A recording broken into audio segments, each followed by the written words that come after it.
Hey there. Subscribe to my channel. And also press this bell icon, so you never miss any new updates, cause whenever we upload new video you will get a notification. بسم اللہ الرحمن الرحیم. نہج البلاغہ درس number 6، حکمت number 3، part number 2، بزدلی و خوف. امام علیہ السلام اس تیسری نمبر حکمت میں چند اخلاقی برائیوں کی اور چند اچھی عادتوں کی نشاندہی فرماتے ہیں، اور آج ہم ان میں سے دوسری اخلاقی برائی کو بیان کریں گے، جس میں امام علی علیہ السلام فرماتے ہیں والجبن منقصۃ، بزدلی و خوف نقص اور عیب ہے. بزدلی کی تعریف ایسی چیز سے خوف کھانا جو ابھی واقع نہ ہوئی ہو، اسے بزدلی کہتے ہیں.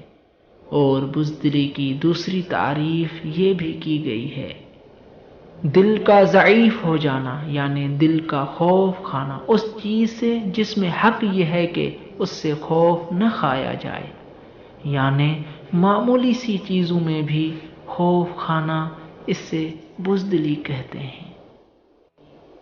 بزدلی کرنے کے نقصانات. نقصان نمبر 1، بزدلی انسان کو حقیر اور عیبدار بنا دیتی ہے، جیسے کہ امام علی علیہ السلام اپنے فرمان میں اس کی طرف اشارہ فرماتے ہیں. احذروا الجبن فإنه عار ومنکسۃ. امام علی علیہ السلام نے فرمایا بزدلی سے ڈرو، کیونکہ بزدلی حقارت اور عیب ہے. نقصان نمبر 2، نیک امور میں خرچ نہیں کرے گا، جیسے کہ اللہ تعالی نے قرآن کریم میں ارشاد فرمایا کہ شیطان کا کام ہی بندے کو نیک کام کرنے سے خوف دلاتا ہے.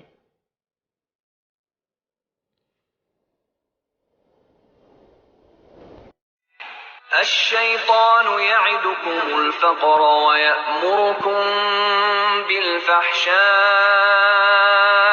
واللہ یعدکم مغفرة منہ وفضلا واسع علیم. شیطان تمہیں تنگ دستی کا خوف دلاتا اور بے حیائی کے کام کرنے کو کہتا ہے، اور اللہ تم سے اپنی بخشش اور رحمت کا وعدہ کرتا ہے، اور اللہ کشائش والا ہے، سب کچھ جاننے والا ہے.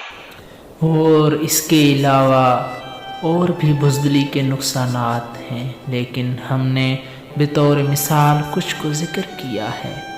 اور تمام دوستوں سے گزارش ہے کہ اس چینل کو سبسکرائب کریں اور علوم آل محمد کو پھیلانے میں ہماری مدد فرمائیں. آخر میں اللہ تعالیٰ سے دعا ہے کہ ہمیں بزدلی سے بچا کے رکھے اور اپنے حفظ و امان میں رکھے. اللہم صلی علی محمد و آل محمد وعجل فرجہ.